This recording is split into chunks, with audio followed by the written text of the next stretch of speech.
নমস্কার বন্ধুরা, এই যে আমার মাছ মাংসর কোরমা বানাচ্ছি। আগের পার্টটাতে তো দেখছেন, ওটা ছাড়া হচ্ছে। মাংসটাকে আগে সব মাইকে টাইকে প্রেশার কুকারে করে নিছি। এখন এই তেলের মধ্যে আমি এলাচ, দারচিনি আর একটু লবঙ্গ ফোড়ন দিয়ে দিব এর মধ্যে।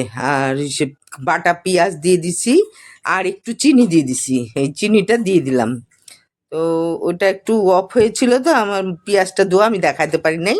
তো এখন সবই পড়বে। এই পেঁয়াজটা এখন একটু ভাজা ভাজা করতেছি। ভাজা ভাজা হয়ে গেলে পরে তারপরে দিব এক এক করে সব। এখন একটু পেঁয়াজটা ভাজতেছি, কেন পেঁয়াজটা ভাজা না হলে তো কাঁচা কাঁচা পেঁয়াজের গন্ধ করবে।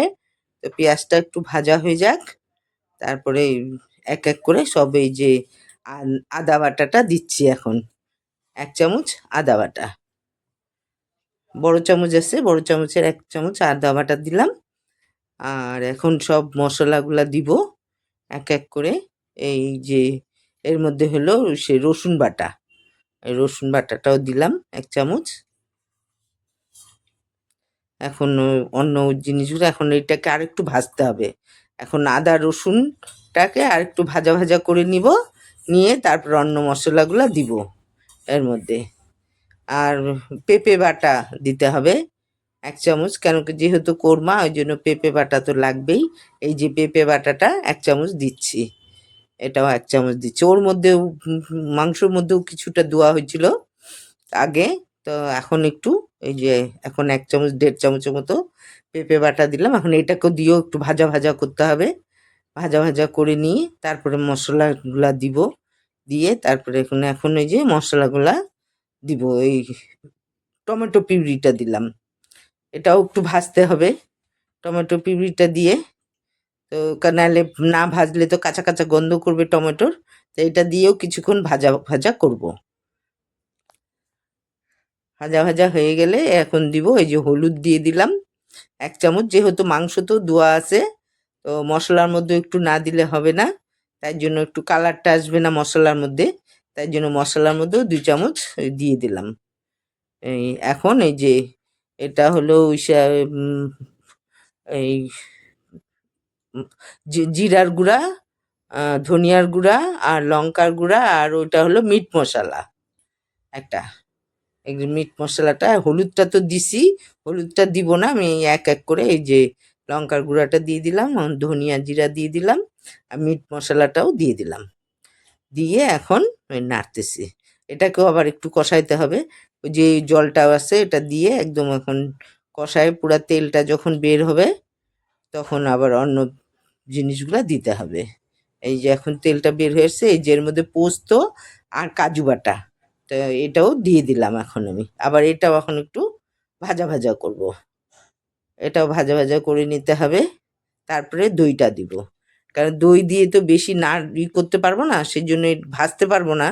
তো এটা দিয়ে আগে ভাজা করে নিচ্ছি। আর দই দেওয়ার সময় তো আঁচটাকে একটু কমায় দিতে হবে, তাই সেজন্য এই কমায় দিচ্ছি এখন। এখন দইটাকে দিয়ে দিব। এখন দেখেন যে তেলটাও ছেড়ে গেছে, এখন দইটা ঢালবো। দই দিয়ে তারপরে এখন আঁচটাকে একটু কমায় দেওয়া হলো, কমায় দিয়ে এখন দই দিয়ে নাড়ানাড়ি হবে। একটু ভাজা ভাজা হচ্ছে, যে দইটা দিয়ে দিলাম, দইটা দিয়ে দিচ্ছি। আর দই দিয়ে আঁচটা কমাইতে হবে। আর এখন একটু আর দইটাকে দিয়েও একটু মশলার সাথে মিশাইতে হবে, মিশাই দিব। দইটাও একটু হয়ে যাবে, আবার তেলটা ছাড়বে, দই মিশে যায়। তারপরে প্রেসার কুকারে তো মাংসটা তখন 2টা সিটি দিয়ে রেখে দিছি। তা এখন ওটা দিয়ে দিব, আর আমি এর মধ্যে একটু আলু দিব। আলু যদি বা কোরমায় যায় না, কিন্তু আমি কিছু উপায় নাই আমার। আমার একটা ছোট্ট ভাই আছে, ও আলু খুব ভালোবাসে, ও মাংস খায় না, কিন্তু মাংসর আলুটা ওর খুব প্রিয়। তো ও তাহলে বেচারা জন্য আমি একটু আলু দিলাম ওর জন্য। আলুটা চলে না কোরমাতে। তো যা হোক, আমি এটাকে একটু ভুলচুক মাইনে নিবেন আমাকে, এই জন্য একটু আলু দিয়ে দিছি। এখন মাংসগুলাকে দিয়ে দিব এর মধ্যে। মাংস দিয়ে আরেকটু কষাবো। তো সেই যে মাংসটা প্রেসার কুকারে এটা মানে পুরাটা সিদ্ধ হয় নাই, মানে আধার থেকে একটু বেশি সিদ্ধ হয়ে আছে, আর বাকিটা সিদ্ধ এর মধ্যে হবে। 50% হয়ে গেছে, আর 50% এর মধ্যে হবে। এই মাংসগুলোকে আগে উঠাই দিই, ওর মধ্যে যে জুসটা থাকবে ওটা আমি পরে দিব, ঝোলটা। তা আগে মাংসটা ওই জন্য উঠাই দিচ্ছি, যে মশলার সাথে কষাইতে হবে। তো সেই জন্য আমি মাংসটাকে আগে কষাই নিচ্ছি, নিয়ে দিয়ে তারপরে ঝোলটা দিব পরে। আর মাংসটাকে আমি একটু কষাবো মশলার সাথে, মশলার সাথে একটু কষে গেলে তারপরে ঝোলটা আমি ঢালবো। এভাবে নাড়ি চাড়ে কষাতে হবে ভালো করে। কষা নিয়ে আর মশলাগুলো মাংসর মধ্যে মিশে যাবে একবারে। আর ওই জন্য আমি মাংসর মধ্যেও তখন দিয়ে দিছি যে মাংস কষানো হয়ে গেছে, আর এই এখন এই যে ঝোলটা দিয়ে দিলাম, ওই ঝোলটাই, আর অন্য ঝোল দিই নাই, কারণ ওই ঝোলটাই ছিল।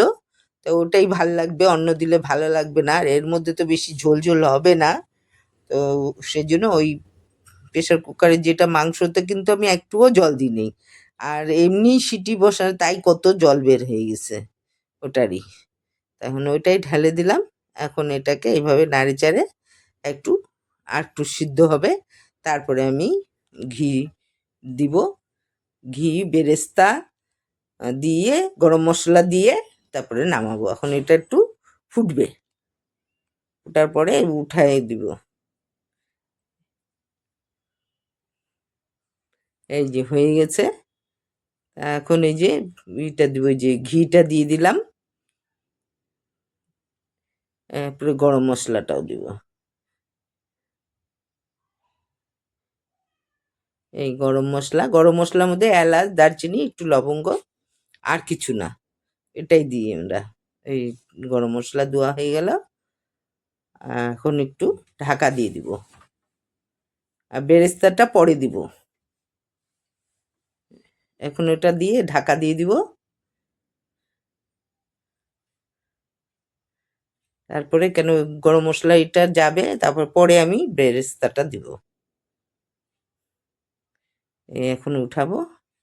এখন হয়ে গেছে মাংস, বেরেস্তাটা দিতে আছে। আর মাঝখানে আমার মোবাইলটা বন্ধ হয়ে গেছে, অন্য মোবাইল দিয়ে একটু করলাম, ওই জন্য সেই মোবাইলটা তো ভালো ছিল না, ওই জন্য কালারটা একটু ওই জায়গায় একটু সাদা সাদা হয়ে গেছে। মানে ওটা মোবাইলটাতেই কি করব, বন্ধ হয়ে গেছে করতে করতে। তা এখন এই যে দেখেন বেরেস্তাটা দিয়ে দিলাম, আমার মাংস হয়ে গেছে, লাস্টে আমি বেরেস্তাটা দিলাম। এখন কমপ্লিট মাংস, কোরমা হয়ে গেল। এইভাবে এখন আবার একটু ঢাকা দিয়ে দিব। ধন্যবাদ, সবাই ভালো থাকেন।